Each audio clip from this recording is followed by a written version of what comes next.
Hey guys, welcome to the devlog of my game Melon Knight. It's the game I made for my second game jam, the Dani Basement Jam number 2, and it placed 10th out of the 123 entries. Let's dive into my process for making it. Alright, so the theme dropped at midnight on New Year's Eve, or I guess New Year's Day, and it was the theme Once Upon a Terrible Time. I decided on a hack and slash, and I had already wanted to make a monster horde game for some time. I decided on a game called Melon Knight. I just had 7 days to implement this theme into a game made from scratch. I decided to start with my character's art, which is always an excellent choice. In all honesty, it probably was a good choice because it allowed me to know how to make art for all the rest of the characters. I decided on an octagonal direction-based art, sort of like a 2D top-down Zelda game, like a pixel art version of the Switch version of Link's Awakening's movement system. So this meant for every frame of animations for any character in the game, I had to draw 8 frames, one for each direction.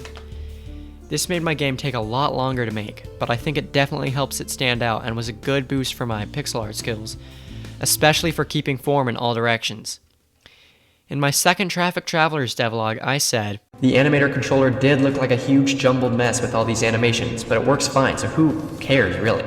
Haha, if only this animator controller was as simple as that puny excuse for a controller. Enter the octagonal controller I made.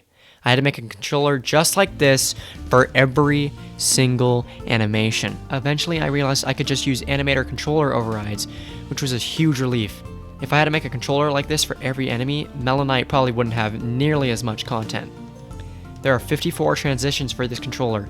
It took a whole hour of just wiring for this bad boy. I just want to say I really like this guy's design, and I might want to make a more in-depth game as a sequel or spin-off after I finish Traffic Travelers, of course. I then made the first enemy, as my goal for the day was to have the character movement and base enemy done before I went to sleep. I decided to make it a slime because all RPGs have slimes, and also I just like this dude. Look at him! This was my first time of making AI, and I used the A-Star pathfinding package. A lot of time went to researching how to use this system, but I won't bore you with the details. I made a particle system activate when the player stepped in its aggressive zone, so you could easily tell when you were being attacked. I also made a simple script that would randomly choose a color for the slime to add more variation to the enemy. Then, just after midnight on the first day of 2021, I decided to hit the hay. Alright, after a long slumber, I decided I needed a way to harm the enemies. I made a stick weapon and animations for each direction. I just made a hitbox show up whenever you clicked. I also started making art on an upgraded sword because I was planning on making a shop. Then I made a basic map so I could see how the gameplay would actually work in game. That map looked horrible, so I worked on another one and worked on a spawner for the slimes as well. Later on night 2, I decided to stream for one of the first times on my channel, and that went pretty well. We made a shopkeeper and a shop building. Even later, I streamed again and that went well. You're welcome. You're welcome for that sneeze. We worked on some basic UI and some more advanced animations of the slime.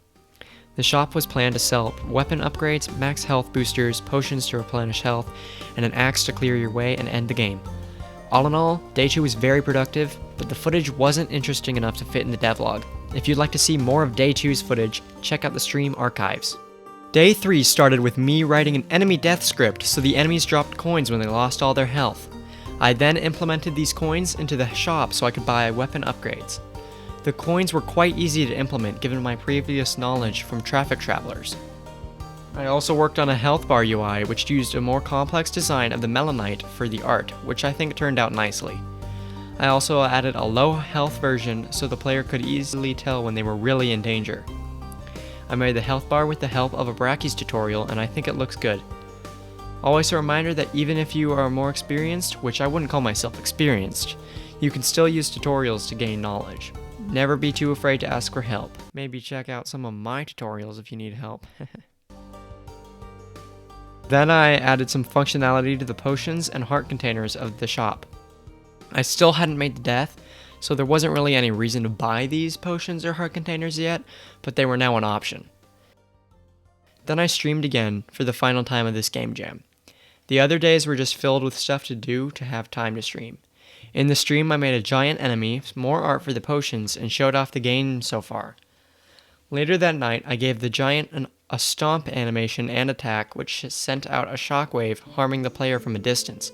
I loved how this worked, so I gave every enemy from here on out a special attack or something to make it stand out. The slimes already had that in the color variations.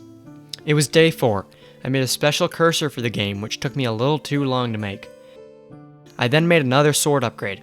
I may have forgot to mention this, but as the sword is upgraded, the hitbox size increases as well as the damage it deals to enemies. I also gave the shopkeeper an animation whenever you purchase something in the shop.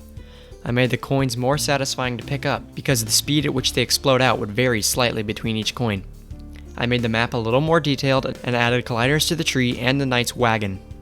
I finally got to adding a death animation to the knight when his health ran out.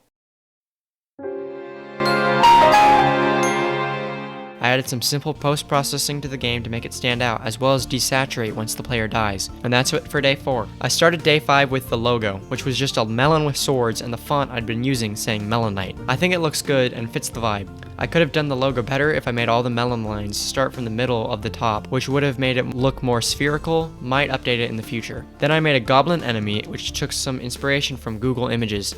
Always okay to use reference.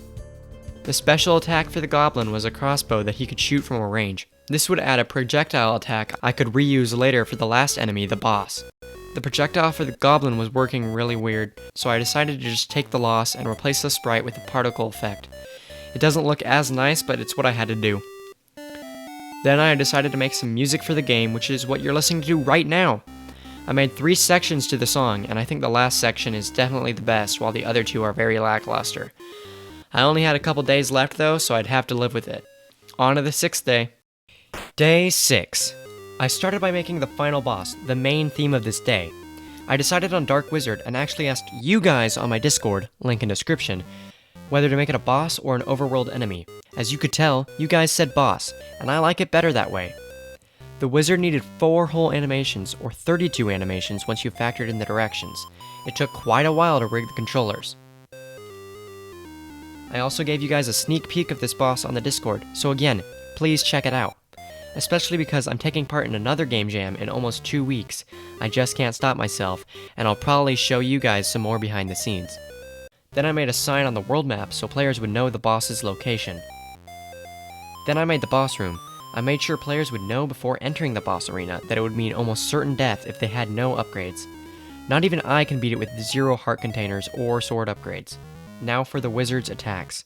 The thing about the wizard is he takes an aspect from every enemy, except the slime, and meshes it into his battle. He has a fireball based off of the goblin's crossbow attack, a destructive AoE spell like the giant stomp ability, and to add in a little spice, I gave him a teleportation ability. He chooses what attack to perform based off of a random number generator. For example, if the RNG rolls a 37, he'd use his AoE attack, because any number between 0 and 40 gives him the permission to perform that spell. The teleportation ability is less common than the other 2, because I don't want him spamming teleport around the arena, because that would be annoying. The Dark Wizard has 2 particle effects for every attack. A particle effect for him chanting the spell to choreograph what his move is going to be, and then a particle relating to that attack. So, for example, the AoE particle effect is particles shooting out in a circle. I had to draw a fireball animation for his fireball attack. Unlike the goblin's arrows, I could use a sprite for this attack because it would be radially symmetrical. I decided to teleport the player into a castle like boss room for the Dark Wizard fight. This meant I was able to design a tile set that'd be loopable but also look interesting. I went with a purple bricked wall dungeon theme one. I decided to give the wizard his own health bar so the player could see how much progress they had made. To finish off the day, I made it so once you killed the wizard, it would tick a public boolean saying that you could now purchase the axe and finish the game. Final day!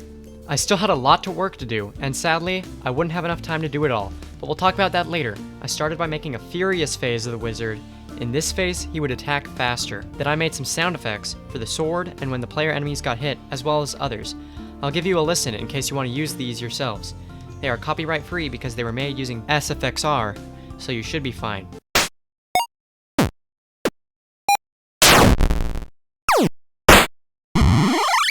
Then I added some sword trails by using Unity's particle system, which honestly made slashing enemies that much more satisfying. I added to the Fury phase by making a stronger fireball attack that shot 3 times in a row. This would make the player have to move in the fight more, and would make the fight just that little bit longer. Then I composed the Dark Wizard's theme, my favorite theme in the game. It uses the motif from the third part of the Overworld theme, and it's sort of inspired by the Hollow Knight Mantis Lord's battle theme. You might be able to discern a little bit of that from here.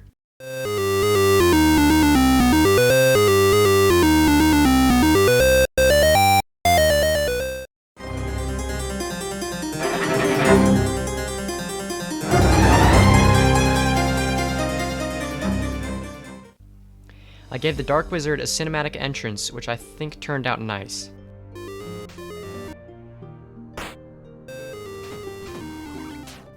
Then I made the story elements, which is where I started to rush. I quickly made a main menu version of the Overworld theme, which was simplified and in a higher octave. I rushed the main menu and the art for it.